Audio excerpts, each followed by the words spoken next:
Hi, my name is Ray. I'm here with Rizel Scarlett at React Miami. Rizel, nice to meet you. Nice to meet you too. Super excited to be here. Yeah, thank you. Why don't you tell me a little bit about who you are, who you work for, and what you do?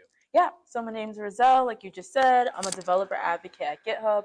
I've been here for a year and 8 months maybe. I started off as junior. And then what I do is basically tell people more about like open source and tell people more about the features and products that are coming out in GitHub to help them get a better understanding of how they can leverage it and how they can use it to empower themselves.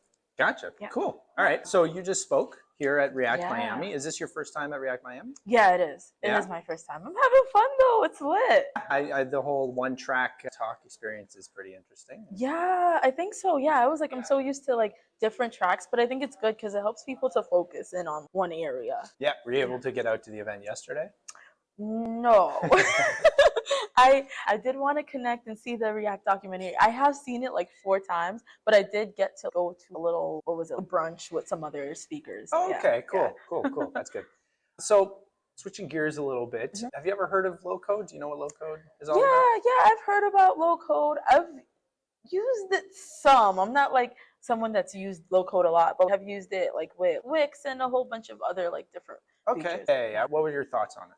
I think it's good. I think it's good for like accessibility because people want websites, they want software platforms, but learning to code is a whole journey. Right. So like it gives people that accessibility to be able to build what they want without like necessarily having experience in like lots of code. And then maybe also dipping their feet in the waters a bit too with coding because Right. like it's low code and not no code. So they can probably get an understanding of, oh, here's how the logic works, and might spark their interest if they are interested in learning to code. But those are my thoughts. In the low code that you worked with, like what were like the goods and bads? What did you enjoy about it, and what did you hate about it? I think the part that I enjoy is like the accessibility thing that I mentioned. Yeah, I was like, this yeah. is really great for like non-software engineers. But for me, I don't know. I really like the experience of coding. So that's that I just felt, oh man, I want to create this. Or I think there was still a learning curve for me where I was like, okay, like I know how to do this if I wrote some code, but I'm not really understanding like how to make sure that this logic happens with some drag and dropping in the one line of JavaScript or something. Yeah. Yeah, that makes sense. And as a developer, our experience is working with a textual editor, right? Yeah. And really just writing lines of code and getting them to get to the point that we want from a visual perspective. So yeah, I can completely understand. There's a whole new learning curve. And then as a developer, you feel inhibited sometimes by these low code platforms that kind of stop some of the stuff that you want to do, or the stuff that you know how to do as a developer if you could just get that code down. Right. If you were to, let's say like your boss was to come to you and say, listen, tomorrow we're going to start working with low code. Low code is going to be a big thing for us. As a developer advocate, you put your developer hat on a lot. So what would you, with that developer hat on, what would you want to really get from a low code platform? That's a good question.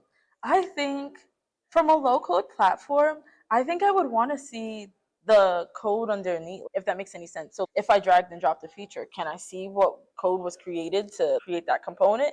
Am I able to go in and quickly edit that? I want that versatility of being able to still like do drag and drop and then also see like what it generated and edit it there. If that makes any sense. Yeah, no, that makes sense. Yeah. Like low code is very much this is what you get. Yeah. But as a developer, you want to see what's going on under the hood. Yeah. As a developer, that's how our brains work. We like to solve problems, and in order to solve problems, we like to see everything that happens underneath. Exactly. Yeah, that makes a lot of sense. Exactly. Well, thanks for talking about low code. Is there anything that you would like to talk about? Maybe promote or something you're passionate about?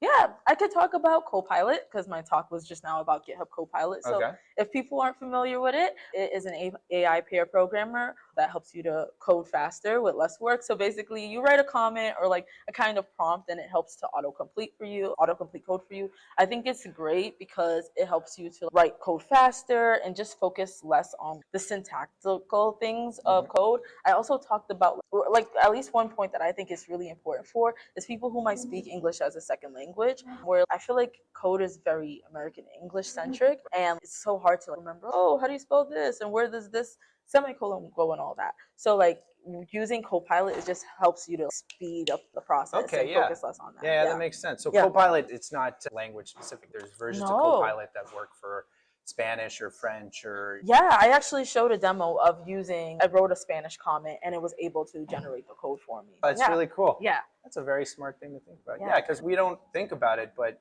when you look at the languages, you have in JavaScript like the word let, that's a very English thing, and function is an English thing. So yeah, it's not very helpful to people outside of English. Exactly. That's really cool that Copilot can help with that stuff. Yeah. Cool. Anyway, thank you for coming and having a quick chat with me. Thanks for having me. Nice meeting you as well.